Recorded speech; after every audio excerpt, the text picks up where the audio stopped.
तस्वीरों में दिखाई दे रहा ये जहाज गैलेक्सी लीडर है और ये जहाज जो है इसे हुती विद्रोहियों ने अपने कब्जे में ले लिया है। हुती विद्रोहियों ने इस जहाज को खड़ा किया है यमन के पोर्ट सिटी होदोइदाह में। होदोइदाह से आई ये तस्वीरें इस बात को पुख्ता कर रही हैं कि यहाँ पर हुती विद्रोहियों के कब्जे में ये जहाज है। लेकिन आखिर इसी इलाके में क्यों हर बार हुती विद्रोही जहाजों को अपना निशाना बनाते हैं? दरअसल ये वो इलाका है जहां पर हुती विद्रोहियों का सबसे ज्यादा दबदबा है। गल्फ ऑफ अदन और रेड सी को जोड़ता हुआ ये इलाका बेहद खास है। इस इलाके को कहते हैं बब अल मंदेब। बब अल मंदेब लाल सागर और अदन की खाड़ी और हिंद महासागर को दक्षिण पूर्व से जोड़ता है।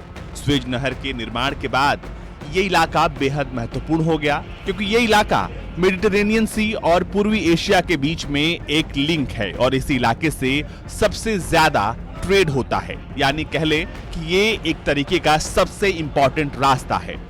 बब अल मंदेब को दुख के द्वार के रूप में और आंसुओं के द्वार के रूप में भी लोग मेंशन करते हैं।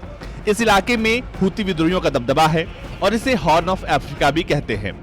कभी इस इलाके पर ब्रिटिश ईस्ट इंडिया कंपनी का दबदबा था, लेकिन बाद में वक्त के साथ यहाँ हुती विद्रोह का कब्जा हो गया। साल 2017 में यहाँ पर अमन की आर्म्ड फोर्सेस का कब्जा था। बाद में हुती विद्रोहियों ने यहाँ पर कब्जा कर लिया और ये पूरा इलाका जहाँ पर इस वक्त ये जहाज है वहाँ पर हुती विद्रोहियों का पूरी तरीके से कब्जा है। हुती विद्रोहियों ने स्ट्रेटेजिक पोर्ट सिटी होदोइदाह में अपना कब्जा जमाया हुआ है और यहाँ पर उनके पास एक से बढ़कर एक हथियार है। उनके पास फाइटर जेट से लेकर बैलिस्टिक मिसाइलें और मिग जैसे बड़े हेलीकॉप्टर्स भी हैं। हुती विद्रोही इस पूरे इलाके में राज करते हैं और इस इलाके में अपना दबदबा जमाते रहते हैं। इन्होंने इस इजरायली शिप गैलेक्सी लीडर को अपना निशाना इसलिए बनाया है क्योंकि ये ऑपरेशन अल-अक्सा को सपोर्ट कर रहे हैं। हुती विद्रोहियों के पास सोवियत एरा का मिग-29 है। इसके अलावा इनके पास नॉर्थरोप का F-5 टाइगर कॉम्बैट एयरक्राफ्ट भी है। इसके अलावा इनके पास बहुत सारे हथियार हैं। हुती विद्रोही इस पूरे इलाके पर अपना वर्चस्व मानते हैं और कहते हैं कि लाल सागर से होकर जाने वाला हर वो जहाज उनके इलाके से गुजर रहा है।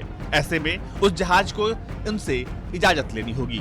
हुती विद्रोहियों ने इसी इलाके में अमेरिकी MQ-9 रिपर ड्रोन को मार गिराया था। इसके अलावा उन्होंने इसी इलाके से इजराइल पर कई सारे ड्रोन्स और मिसाइलें फायर की थी।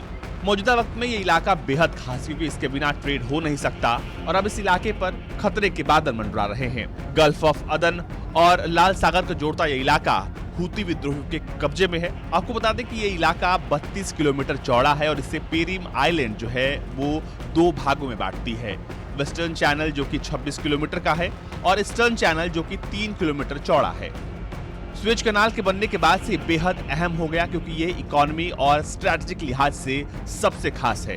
अगर ये इलाका बंद हो जाए तो भूमध्य सागर और ईस्ट एशिया का संपर्क एक दूसरे से टूट जाएगा। इसके एक तरफ एरिट्रिया है और जिबूती है और दूसरी ओर यमन के इलाके हैं। ये लाल सागर और स्वेज नहर की ओर बढ़ने का एक प्रमुख रास्ता है।